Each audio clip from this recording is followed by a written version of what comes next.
Vibrant ગુજરાતમાં કેન્દ્રીય પશુપાલન મત્સ્ય ઉદ્યોગ મંત્રી પરસોત્તમ રૂપાલાએ વાયબ્રન્ટ ગુજરાતના 10મા મણકાની ભારોભાર પ્રશંસા કરી. ટીમ ગુજરાત અને મુખ્યમંત્રી ભૂપેન્દ્ર પટેલને અભિનંદન પાઠવ્યા હતા. કેન્દ્રીય મંત્રીએ છેલ્લા 20 વર્ષથી આયોજિત વાયબ્રન્ટ ગુજરાત ગ્લોબલ સમિટ અને કરોડો રૂપિયાના રોકાણથી ભારતની અર્થવ્યવસ્થા નવી દિશા તરફ જઈ રહી હોય તેવું પણ જણાવ્યું હતું. વાયબ્રન્ટ સમિટ 2024 10મી સમિટ આજના સમાપન સમારંભમાં ઉપસ્થિત આપણા લાડીલા ગૃહમંત્રી આદરણીય અમિતભાઈ શાહ સાહેબ, આપણા આદરણીય મુખ્યમંત્રી શ્રી ભૂપેન્દ્રભાઈ પટેલ સાહેબ,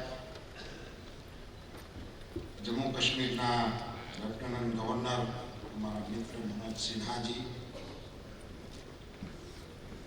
श्री CR पाटिल जी, देवुसिंह जी, मुंजपरा जी, गुजरात विधानसभा माननीय अध्यक्ष भाई श्री शंकरभाई चौधरी जी, राज्य सरकार सौ सम्माननीय मंत्रीश्रीओ, आदरणीय भूपेन्द्र सिंह जी,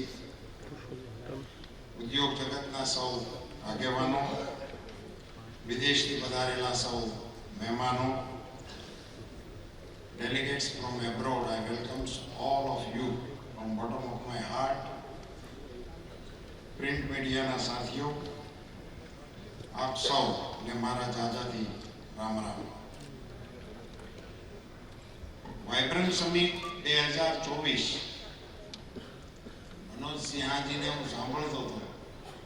સૌથી મોટી સફળતા હું એમને કહું છું કે આ સમિટની અંદર કાશ્મીરનું પ્રતિનિધિત્વ હોય અને કાશ્મીર આમંત્રણ આપતું હોય એ દ્રશ્યો જોવાનો લાવો અમને મળ્યો. આનાથી વધારે બીજી કોઈ સફળતાની નિશાની ના હોઈ શકે.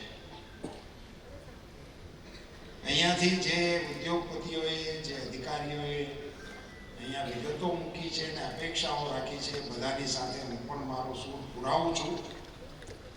પણ મને એવું લાગે છે સાહેબ, આ વાયબ્રન્ટ સમિટ અને જે થીમ છે આપણો ફ્યુચર માટેનો દરવાજો ખોલવાનો સંકલ્પ અહીંયાથી આ વાયબ્રન્ટ સમિટના માધ્યમથી આપણે કરી રહ્યા છીએ.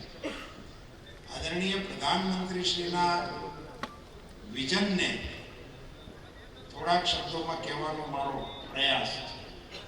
મને યાદ છે આજે આ 20મા વર્ષમાં 3માં શરૂ થયું હતું, આજે આપણા 24માં છીએ અને અત્યારે જે પ્રકારે વિશ્વભરમાંથી, દેશભરમાંથી ઉદ્યોગપતિઓનો જે પ્રકારે પ્રતિસાદ આપણને મળી રહ્યો છે અને જે પ્રકારે ગુજરાતના મુખ્યમંત્રી શ્રી એને લીડ કરી રહ્યા છે, એ બધું જોતા હવે કોઈ મનમાં શંકા જેવી કોઈ સ્થિતિ જ નથી ઉત્પન્ન થતી કે આ ક્યાં જઈને આપણે અટકીશું. પણ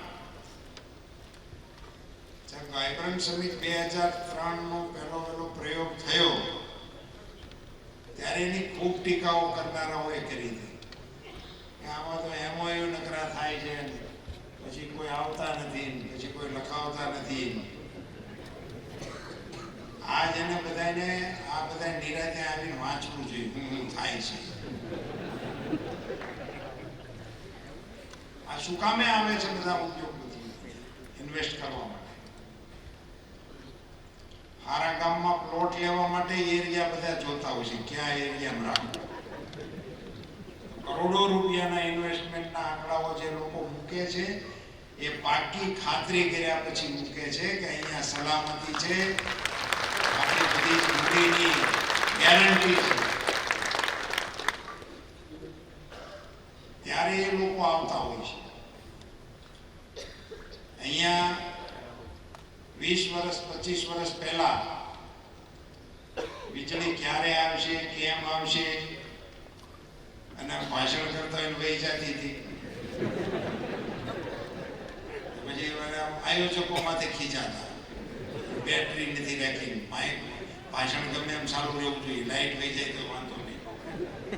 એને બદલે આજે વીજળીનો પ્રશ્ન જ નથી, પાણીનો પ્રશ્ન નથી, રસ્તાનો પ્રશ્ન નથી અને આ બધી ભૌતિક સુવિધાની બાબતો એક તરફ હતી, શાંતિ અને સલામતીમાં ગુજરાતમાં નરેન્દ્રભાઈ મોદીના રાજ્યમાં, ભારતીય જનતા પાર્ટીના રાજ્યમાં, ગૃહમંત્રી તરીકે અમિતભાઈ શાહના નેતૃત્વમાં જે ગુજરાતમાં કાયદો અને વ્યવસ્થાની પરિસ્થિતિની સ્થાપના કરી, એનાથી ગુજરાતની શાખ એ બંધાણી છે અને આખા વિશ્વનું સૌથી ઉત્કૃષ્ટ રોકાણ કરવા માટેના સ્થળ તરીકે આપણે સાબિત થયા છે.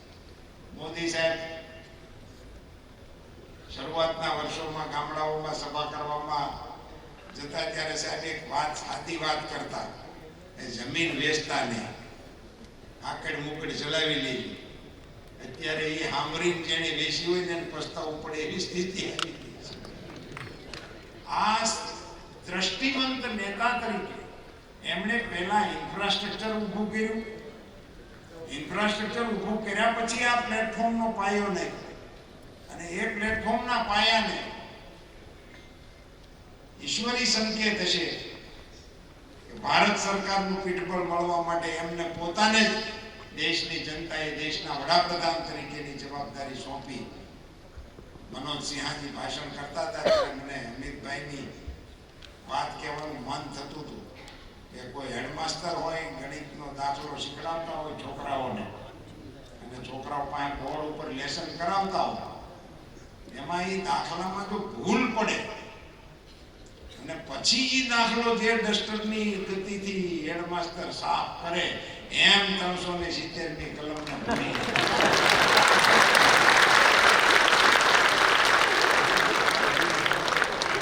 એટલે અમારે સિંહા સાહેબ આજે અહીંયા આવીને નોતરું આપે છે કે આવો કાશ્મીરમાં ત્યાં આવીને ઉદ્યોગ કરો. આ વાતાવરણ સર્જવા માટે જે પ્રકારની ભૂમિકાઓ મોદી સાહેબના નેતૃત્વમાં બંધાણી, રાજ્યની અને દેશની અંદર ઔદ્યોગિક સંભાવનાઓ બંધાણી. સાહેબ ગુજરાતની અંદર જે ઉદ્યોગકારો આવી રહ્યા છે, ગુજરાત આ પ્લેટફોર્મ તો હવે આખા દેશના ઉદ્યોગના વિકાસનું પ્લેટફોર્મ બની ગયું છે અને બધા જ રાજ્યના લોકો અહીંયા આવીને પોતાની રાજ્યના વિકાસની તક માટેના પ્રયાસો કરી શકે એ પ્રકારની સંભાવનાઓ ઊભી કરવા માટે હું ગુજરાતની ભૂપેન્દ્રભાઈની ટીમને અને એમની સાથે ચીફ સેક્રેટરી સહિત તમામ અધિકારીઓને અભિનંદન આપું છું. આ વાતાવરણ બનાવવા માટે તમે સરસ મજાના પ્રયાસો કર્યા છે.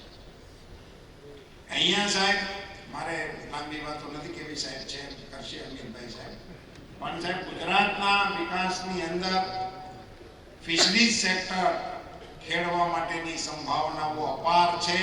એ માટે પણ ઉદ્યોગકારો વિચારે. આપણા દેશમાં સૌથી લાંબો દરિયા કિનારો આપણી પાસે છે, સૌથી લાંબી આપણી પાસે દરિયાઈ EEZની વિસ્તાર છે અને ખૂબ અપાર સંભાવનાઓ આજે અહીંયા છે. પ્રધાનમંત્રીશ્રીના નેતૃત્વમાં ફિશરીઝ વિભાગને સ્વતંત્ર મંત્રાલય બનાવીને પ્રધાનમંત્રી મત્સ્ય સંપદા નામની એક વિશાળ યોજના આઝાદ ભારતના ઇતિહાસમાં પહેલી વખત સાહેબે લાગુ કરી છે. એ દિશામાં પણ ઉદ્યોગકારો વિચારે એવી એક નમ્ર અપીલ સાથે આ કાર્યક્રમને એમણે ધારી ન હોય ભૂપેન્દ્રભાઈ અને એની ટીમે, એના કરતાં વધારાની સફળતા મળે. યોગ છે, આ 10મી સમિટ છે. 10મી સમિતિ દશેરા કહેવાય. દશેરાનું આપણું માધ્યમ સીમોલ્લંઘન માટે ઓળખાતું. દશેરાને દિવસે રાજા મહારાજાઓ પોતાના રાજ્યની સીમાઓનું ઉલ્લંઘન કરીને રાજ્યનો વિસ્તાર કરવા માટે વિચારતા હતા. ગુજરાત એના વિકાસની સીમાઓનું ઉલ્લંઘન કરીને વિસ્તારની વિકાસની તમામ ક્ષેત્રોને સાફ કરે એવી શુભકામના સાથે બધાને નમસ્કાર.